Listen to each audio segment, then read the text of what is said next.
مدن مدحوينه golaha wasiirada maxaan ku yiraahdaa federaalka xildhibaanada labada aqal oo halkan nala jooga oo dowladda federaalka golaha wasiirada dowlad goboleedka Hirshabeelle iyo xildhibaanadooda salaadiinta ugu horeeyo ugaas xasan iyo guud ahaan dadka halkan noogu yimid waxaan ku salaamay assalaamu calaykum wa rahmatullaahi wa barakaatuh ilaahay baa mahad leh oo noo fududeeyay inaan boqoshadan ku imaano halkan si nabada alxamdulillaah waxaan rabaa inaan u mahad celiyo dowlad goboleedka Hirshabeelle uu hogaaminayo madaxweynaha Waare iyo sida wanaagsan ay noo soo dhaweeyeen iyo sida isu abaabuleen waxaan rabaa inaan u mahad celiyo salaadiinta halkan qaarkood fadhiya oo ugu horeeyo ugaaska sida wanaagsan oo quruxda badan ay noo soo dhaweeyeen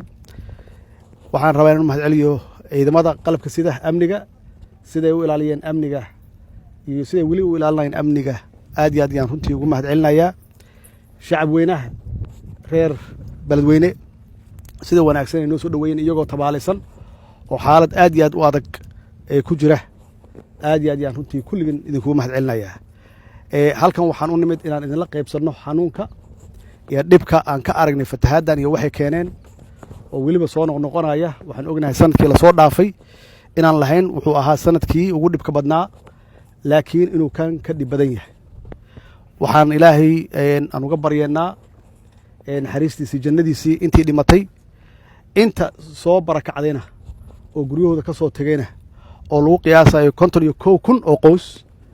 laga yaabo 100,000 oo qof inay yihiin oo caawa aanan haysan hooy iyo meel ay ku hoydaan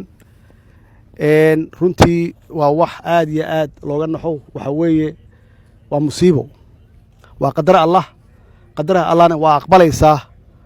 laakiin ma qoonsanaysid waa wax ilaahay wato oo awooddeeda naga weyn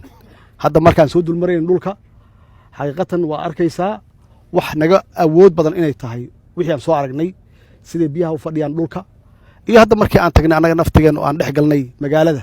inta ay biyaha joogaan oo dadka caadiga ah ee nolol maalmoodkooda u socda ay biyaha u dhex socdaan u adeeganayaan si normal ah waxa weeye waa wax awooddeena ka weyn laakiin bini aadan baan nahayo waa u diyaar garoobi karnaa waa yareyn karnaa laakiin qadar allah cid celin karta ma jirto waxaan u mahad celinayaa dowladihii runtii ka soo jawaabay baaqii dhowr casho ka hor aan u baaqnay inayna kaalmeeyaan oo gargaar noo fidiyaan oo gurmadka ka soo qayb galaan aad iyo aad ayaan ugu mahad celinayaa guud ahaan gaar ahaan dowladda Jabuuti oo noqotay dowladda ugu horreysay oo noo keentay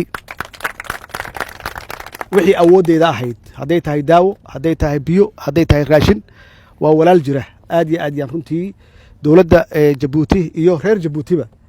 aan uga mahad celinayaa waxaan rabaa oo kale inaan mahad celiyo ciidamada AMISOM ee doorkay ka qaateen kaalinta ka qaateen sidii dadka u badbaadin lahaayeen maxaa yeelay dadka fatahaadda intaan la eg oo aan caadiga ahayn oon hore Soomaali uga dhicin inta dhimatay iyo inta qaxday marka la fiiriyo runtii waxay ku timid tii ilaahay iyo runtii dadaal badan ay galeen ciidamada AMISOM sidii dadkaasi looga badbaadin lahaa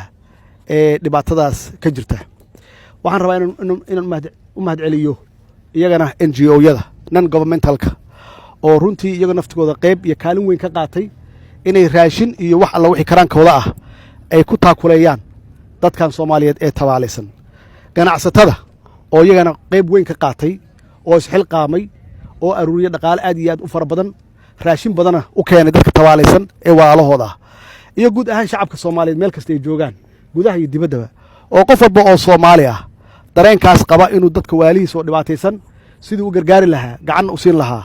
uu ka qaatay qayb aad iyo aad muhiim u ah waana dhaqan lagu yaqaano Soomaali waa sidaan ahaan jirnay weeye in qofkeena tabaalaysan oo dhibaataysan aan gacan siinno aan isgargaarno waana wax ilaahay uu na faray weeye mustaqbalka tan ugu dambaysa waan ugu soo noqdeen fatahaaddan waa tuu noo sharxay madaxweynaha sidii fatahaaddan ku timid marka in alla intii karaankeenna ah iyo ciddii khusayso hadday tahay dowladaha deriska iyo hadday tahay cid kasta oo aan la kaashan karno inaan yarayno ama aan ka hortagno runtii musiibadan hadduu ilaahay yiraahdo